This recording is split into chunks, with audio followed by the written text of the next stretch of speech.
మహిమ కలుగునుగాక. Praise lord అండి. అందరికీ ఈ ఉదయకాలాన్ని బట్టి, ఈ ఉదయకాల దీవెనలను బట్టి దేవునికి మహిమ, ఘనత, ప్రభావములు కలుగునుగాక. నిత్యము దేవునితో ఆనందించేటువంటి మీకు, నాకు దేవుని యొక్క గొప్ప కృప నిరంతరము ఉండునుగాక. మనం నిన్నటి దినము దానియేలు ఇస్సాకుడు గురించి మనం ధ్యానించాము. ఇస్సాకైతే ఆహ్, ఆ యొక్క అన్య దేశానికి వెళ్ళి, అక్కడ ఆయన కొంచెం పొలం తీసుకొని అక్కడ పంట వేసినట్లు, ఆ టైంలో అక్కడ కరువుంది.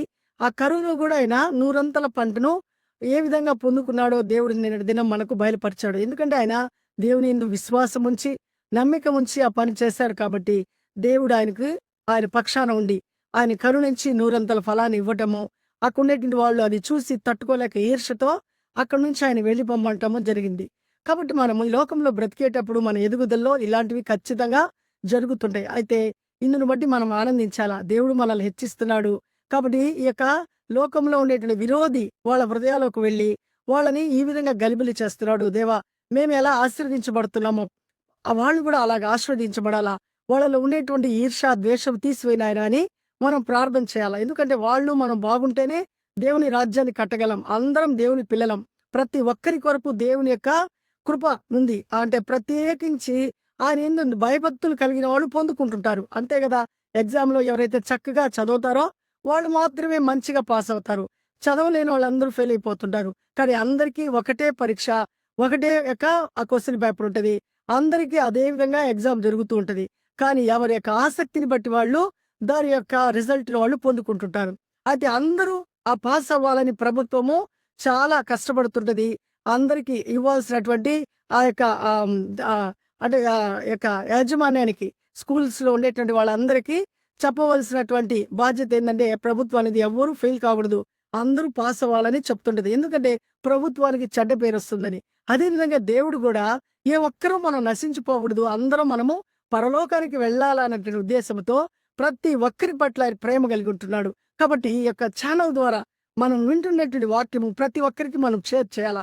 షేర్ చేయబడినప్పుడు ప్రతి ఒక్కరి చేతిలో ఈరోజు ఫోన్ ఉంటుంది, యూట్యూబ్ ఉంటుంది.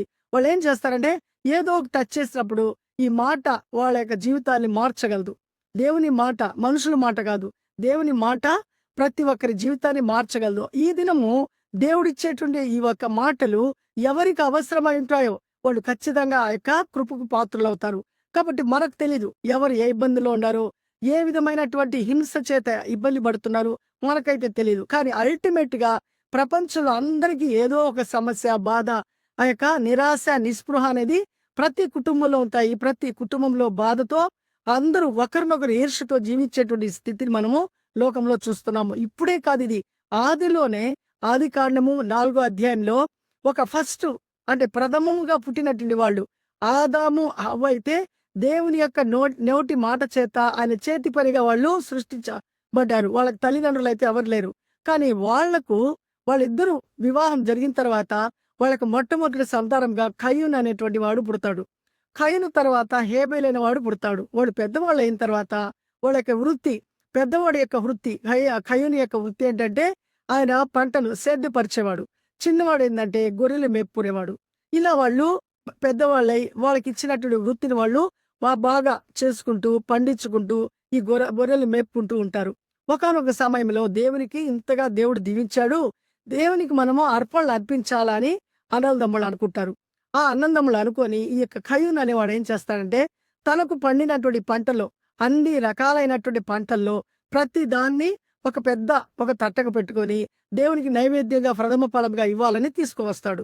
తమ్ముడు ఏం చేస్తాడంటే తనకుండేటువంటి గొర్రెల్లో మంచి శ్రేష్టమైనది క్రొవ్వినటువంటి శ్రేష్టమైనటువంటి గొర్రెలు తీసుకొచ్చి దేవుని సన్నిధానంలో ఒక బలిగా ఆయన అర్పిస్తాడు. అంటే అన్నకు పండిన పంటను ఆయన సమర్పించాడు.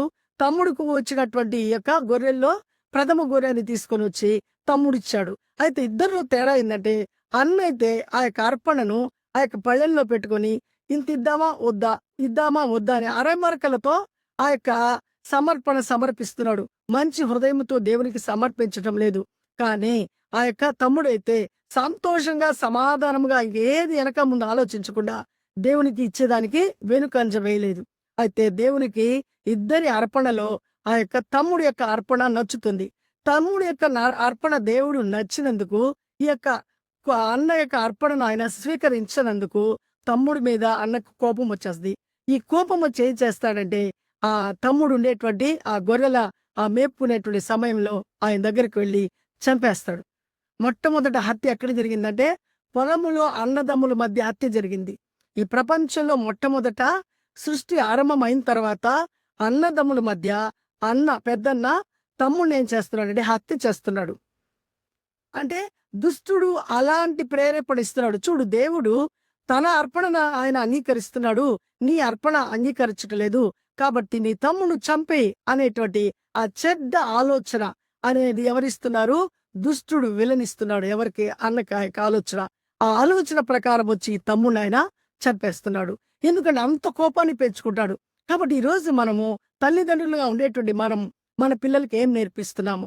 సహోదర ప్రేమను నేర్పిస్తున్నామా? అన్నదమ్ముల మధ్య ఐక్యమత్య మనల్ని ఎలా ఉండాలనేది నేర్పించాలా. అంతేగాని మనం డబ్బులు దాచిపెట్టాలా, మన బిడ్డలకు ఈ హోదాలు ఇవ్వాలా, అది చేయాలా, ఇది చేయాలా అని అనుకోబాకండి. అవన్నీ దేవుడిస్తాడు. అవన్నీ అవసరమే. అయితే ముందు ముఖ్యంగా ప్రాణముతో మన బిడ్డలు సంతోషంగా జీవించాలా. వాళ్ళ అన్నదమ్ముల మధ్య ఐక్యమత్యత అనేది ఉండాలా. అనేకులకు ఈ యొక్క ఐక్యమత్యతో చూపించగలగాల. అది తల్లిదండ్రులు బిడ్డలకు ఇవ్వాల్సినటువంటి గొప్ప ఆస్తి. అంటే దేవునిలో తల్లిదండ్రులు నిలబడాలా, ఆ తల్లిదండ్రులను చూసి మాదిరికరంగా బిడ్డలు కూడా నడవాలా. అప్పుడే దేవుని యొక్క కార్యం ఆ కుటుంబంలో కట్టబడుతుంది. కాబట్టి మొట్టమొదటగా అన్నదమ్ముల మధ్య ఈ ఈర్ష్య ద్వేషం అనేది పుట్టటము, ఆ యొక్క తమ్ముడు చనిపోవటము. దేవుడు వచ్చి మరలా అడుగుతున్నాడు, ఎక్కడ మీ తమ్ముడు ఎక్కడా అని అడిగినప్పుడు ఆయన అంటాడు, ఏమి నా తమ్ముడికి నేను కావిలి కాసేవాడా అని అంటాడు. అంటే అంత విర్రవీగేటువంటి ఆ యొక్క కోపము, బాధ ఎక్కడి నుంచి వస్తుంది? దేవుడు మనుషులైతే మంచిగా యథార్థవంతంగా ఆయన సృష్టించాడు. కానీ మనుషుడు ఏం చేస్తున్నాడంటే వివిధ తంత్రాల చేత హృదయాన్ని కఠినపరుచుకొని దేవుడిచ్చేటువంటి ఆ మంచిని పొందుకోలేక, ఆ మమతను పొందుకోలేక భయంకరమైనటువంటి ఆ యొక్క దుర్మార్గం అనేటువంటి వ్యాధిలో వాడు నశించిపోద్దు, అందరిని నశింపచేసేదానికి ప్రయత్నిస్తుంటాడు. ఈ ప్రయత్నాన్ని మనం దేవుని రాజ్యము ద్వారా వాడిని మనం ఏం చేయాలా? జయించాలా, వాడిని ఎదుర్కోవాలా. ఎప్పుడైతే కుటుంబంలో ఐక్యమత్యత ఉంటుందో, అన్నదమ్ముల మీద ఏ భేదాభిప్రాయాలు ఉండవో, అప్పుడు ఆ కుటుంబము చాలా సంతోషంగా సమాధానంగా ఉంటుంది. కాబట్టి ఈరోజు మనము మన బిడ్డలకు ఇవ్వవలసినటువంటి ఆస్తి ఏదైనా ఉందంటే ముందు ప్రేమను పంచాలా. అందుకే ప్రభు అయిన యేసుక్రీస్తు లోకానికి వచ్చింది మనకు ప్రేమను పెంచేదాని కొరకు. ఆ ప్రేమ ఎలాంటిదో మనము రుచి చూసి ఆయనకి మహిమార్థకరంగా ఇలాంటి చెడ్డ మనసు నుంచి మనం విడుదల పొందేదాని కొరకు ఆయన వచ్చాడు. అంతేకానివ్వండి దేదేదో చేసేదానికి ఆయన రాలేదు. ఆయన దేవునికి మనకు ఆ తెగిపోయినటువంటి సంబంధాన్ని కలిపేదాని కొరకే ప్రభు అయిన యేసుక్రీస్తు లోకానికి వచ్చాడు. అది మనం అంగీకరిస్తే ఆ ఆనందాన్ని నిరంతరం మనము అనుభవిస్తాము. కాబట్టి అంటాడు ఇక్కడ దేవుడు కయ్యంతో, నువ్వు మా తమ్ముడుకు నేను కావిలి వాళ్ళ అంటున్నావే, నీకు ఎందుకు అంత కోపము? నువ్వు గన సత్క్రియ చేస్తుంటే నువ్వు తల ఎత్తుకుంటావు కదా. నువ్వు గన మంచి పని చేస్తుంటే, అంటే వాడిని నువ్వు చంపకపోతే, నీకు వాడి మీద కోపం రాకపోతే, నువ్వు నా దగ్గరకు వచ్చి ధైర్యంగా అంటావు, అదిగో మా తమ్ముడు అట్లెళ్ళారు ఇట్లెళ్ళారు అని చెప్పగలవు. నువ్వు ఈరోజు చెప్పలేకపోతున్నావు అంటే నీలో ఏముందంటే పాపం అనేది ఉంది కాబట్టి నువ్వు ఇలా ప్రవర్తిస్తున్నావు అని దేవుడు ఆయన్ని శపిస్తాడు. కాబట్టి ఈరోజు కుటుంబంలో ఒక కుమారుడేమో మంచిగా ఉంటాడు, ఒక కుమారుడేమో చెడ్డగా ఉంటాడు. కానీ తల్లిదండ్రులకు అది వేదనగా ఉంటది. కాబట్టి ఆ తల్లిదండ్రులు ఆ వేదనలో జీవించకుండా ఉండాలంటే ముందు తల్లిదండ్రులుగా ఉండేవాళ్ళు దేని కొరకు ప్రయాసపడాలంటే మనము దేవుని రాజ్యం కట్టాలా, మనం ప్రేమలో మనం ఉండాలా, మనం మాదిరికరంగా మన బిడ్డలకు ఉండాలా. ఆ బిడ్డలు దేవుని రాజ్యాన్ని కట్టేదాని కొరకు వాళ్ళిద్దరు సమాధానంగా సంతోషంగా ఎంతమంది బిడ్డలు ఉన్నప్పటికీ కూడా వాళ్ళు దేవునికి మహిమార్థకరంగా జీవించాలా అనేటువంటి ఆశ కలిగి ఉండాలి. గాని మా వాడికి అక్కడ పొలం తీసిచ్చా, మా వాడికి ఇక్కడ ఎస్టేట్ తీసిచ్చాను, మా వాడికి ఇంత బంగారు తీసిచ్చాను, ఆ బ్యాంకులో బ్యాలెన్స్ ఉంది అని చెప్పుకుంటే దానివల్ల ఏ ప్రయోజనము ఉండదు. చివరికి ఇలా అవుతుంది. కాబట్టి ఇలా కాకుండా ఉండాలంటే మనము నిత్యము దేవుని రాజ్యాన్ని కట్టినప్పుడు మన బిడ్డలకి ఏం కావాలో, మనం ఈ లోకంలో ఎలా బ్రతకాలో అదంతా దేవుని యొక్క ప్రణాళిక ఉంటుంది. ఆ ప్రణాళిక విరుద్ధంగా మనం జీవించకుండా దేవునికి ఇష్టానుసారంగా, అంటే మన స్వబుద్ధిని మనం ఆధారం చేసుకోకుండా దేవుని మీద ఆధారపడి ఆ దేవుని యొక్క కృపలో దేవుని మనము మన పిల్లల్ని నడిపిస్తే వాడు గొప్ప ఆనందాన్ని పొందుకుంటారు. మన బిడ్డల వల్ల ఆ యొక్క సమాజానికి గొప్ప సంతోషము, మేలు కలుగుతుంది. మన బిడ్డల ద్వారా మన ద్వారా మేలు కలిగేటువంటి విధంగా సత్క్రియలు చేసేటువంటి కుటుంబాలుగా మన కుటుంబాలు ఉండాలని ప్రార్థిద్దాము. దేవుడు మన వినికిల్లో ఈరోజు ఇచ్చిన ఈ మాటలను దీవించుడుగాక. ఆమె ప్రార్థిద్దాం. కృపాసత్య సంపూర్ణుడ, జీవం కలిగిన దేవ, జీవాధిపతి నీకు స్తోత్రం నాయన.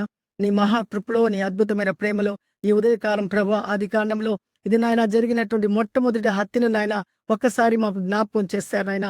ఆ కోపము వల్ల ప్రభా ఇదిగో తమ్ముడు యొక్క నా తండ్రి అర్పణ ప్రభా దేవుడు అంగీకరించాడని, తన యొక్క అర్పణను అంగీకరించలేని కోపంతో కయ్యను అయ్యా రగులు కొనిపోయినాయన ఆ తమ్మును చంపినటువంటి స్థితిని చూస్తున్నాము. ఇది దేవునికి ఎంతో బాధాకరంగా ఉన్నది ప్రభా. అవునయ్యా, మీరు అంటున్నారు ప్రభా, నువ్వు మంచి పని చేస్తుంటే, నువ్వు సత్క్రియ చేస్తుంటే నువ్వు తలెత్తుకోవని కయ్యను అంటున్నారు. అవునయ్యా, తను తప్పు చేశాడు కాబట్టి తల దించుకుంటాడు ప్రభా. ఈ దినం ప్రజలందరూ ప్రభా ఎలా ఉన్నారో మీకు బాగా తెలుసు ప్రభా. అయా ఎక్కడైతే ప్రభా ఈ లోకంలో మనుషులకు ఇచ్చిన జ్ఞానంతో ప్రతి దగ్గర సీసీ కెమెరా ఉంది, కానీ మా హృదయంలో ప్రభా గొప్ప సీసీ కెమెరాని మీరు పెట్టున్నారు ప్రభా. ఏ ఒక్కరూ మీ యొక్క నా తండ్రి కెమెరాలోంచి మేము తప్పించుకోలేం ప్రభా. కాబట్టి మేము భయం కలిగి, భక్తి కలిగి, వణుకుతో మీరు ఇచ్చినటువంటి ఈ గొప్ప జీవితాన్ని ప్రభా మీ కొరకు వాడుటకు, మా బిడ్డలు ప్రభా మీ కొరకు నా తండ్రి ఆయా వాడుటకు, వారు మీ కొరకు ఫలించే విధంగా మా బిడ్డలు ఉన్నట్టుకు, ఆ పని చేటుకు మేమందరం తల్లిదండ్రులుగా కష్టపట్టుకు ఆ జ్ఞానాన్ని, ఆ నడిపింపును మా అందరికీ అనుగ్రహించి మీరే మహింపరచబడమని, ఇదిగో బాధల్లో సమస్యల్లో బిడ్డల చేత కష్టపడుతుండే తల్లిదండ్రులు ఇదిగో నాయన సమస్యల వలయంలో చిక్కుకొని బయటకు రాలేకపోతున్నటువంటి వారిని ఒక్కసారి జ్ఞాపకం చేసుకోండి. వ్యాధులతో బాధపడుతున్న వారిని జ్ఞాపకం చేసుకోండి. కుటుంబ సమస్యలతో బాధపడుతున్న వారిని జ్ఞాపకం చేసుకుని ప్రతి ఒక్కరికి సమాధానము, సంతోషం ఇచ్చి బలపరిచి ప్రతి ఒక్కరిని సత్యంలో నడిపించి దేవుడు మా పక్షాన్ని కార్యములు చేశాడని అయ్యా వాళ్ళు తల ఎత్తుకొని నాయన సాక్ష్యం ఇచ్చే విధంగా కృపను కుమ్మరించమని యేసయ్య పరిశుద్ధ నామములో అడిగి బ్రతిమాలి వేడుకుంటున్నాం పరమ తండ్రి. ఆమేన్, ఆమేన్. అందరికీ షాలోం అండి. God bless you. లైక్ చేయటం మర్చిపోబాకండి. షేర్ ఖచ్చితంగా చేయండి. ఇది మన ఛానల్. మనం అనేకులకు ఈ యొక్క వాక్యాన్ని మనము విస్తరింప చేయాల్సి చూడండి. ఈ యొక్క వాక్యాన్ని మీరు లైక్ చేస్తే అనేకులకు నలుమూలలు ఉండేటువంటి వాళ్ళందరికీ ఈ యొక్క వాక్యము వెళుతుంది. వాళ్ళు వింటారు. వాళ్ళు ఖచ్చితంగా దేవుని రాజ్యం కొరకు జీవించాలనేటువంటి ఒక ఆశను తెచ్చుకుంటారు. కాబట్టి షేర్ చేయటం మర్చిపోబాకండి. మీరైతే సబ్స్క్రైబ్ కూడా చేయండి. అది అనేకులకు ఆశీర్వాదము, మనందరికీ ఎంతో సంతోషకరంగా ఉండేటువంటి కార్యము. కాబట్టి మనం అందరం కలిసి దేవుని రాజ్యాన్ని కడదాము. షాలోం. God bless you. దేవుని చిత్తమైతే రేపటి దినం కలుద్దాము.